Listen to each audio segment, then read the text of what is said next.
Hello students! Today we are going to start our exploration of the character of Mr. Hyde from Strange Case of Dr. Jekyll and Mr. Hyde. We will explore 3 of Mr. Hyde's key characteristics, starting with his key characteristic as evil. Hyde is remorseless and violent, and as such a character who embodies pure evil for whom no excuses can be made and no redemptive characteristics identified. Throughout our lesson, we will explore how this manifests itself, as he demonstrates that he is a dangerous criminal who employs extensive violence in an animalistic manner, demonstrating his evil persona. Let's dive in! Firstly, Stevenson repeatedly uses religious and hell-like imagery to describe Hyde.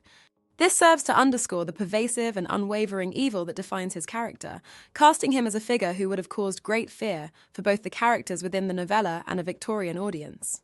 2 pertinent examples of such language are "My devil" and Satan's signature. using this religious symbolism, Hyde is depicted as the embodiment of evil itself, devoid of any redeeming qualities or moral conscience. These religious allusions evoke a sense of dread and foreboding, tapping into deep-seated fears and anxieties prevalent in Victorian society regarding the battle between good and evil. This is reinforced by Stevenson's particular choice of language. The sibilance, the repeating S sound in Satan's signature, intensifies the sinister atmosphere surrounding Hyde, accentuating his malevolent nature and leaving a permanent impression on both the characters within the narrative and the contemporary readership.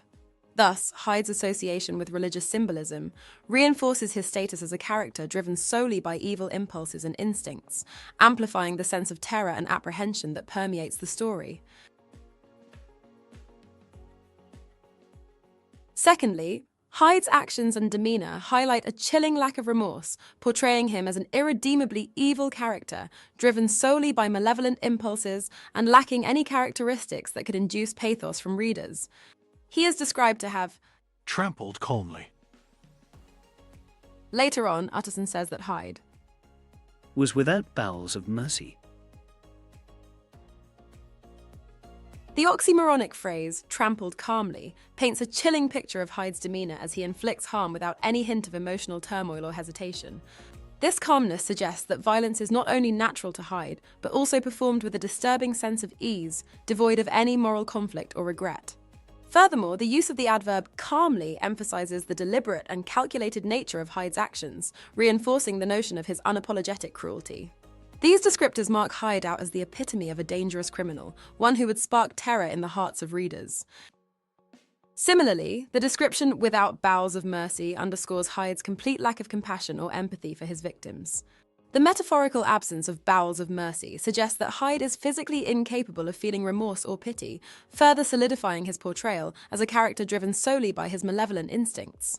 Stevenson's portrayal of Hyde's remorselessness serves to accentuate his intrinsic evil and contributes to the sense of foreboding and terror surrounding his character.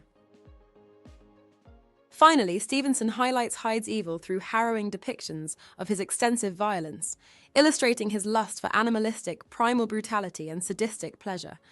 Let's take a look at 2 quotations which illustrate this.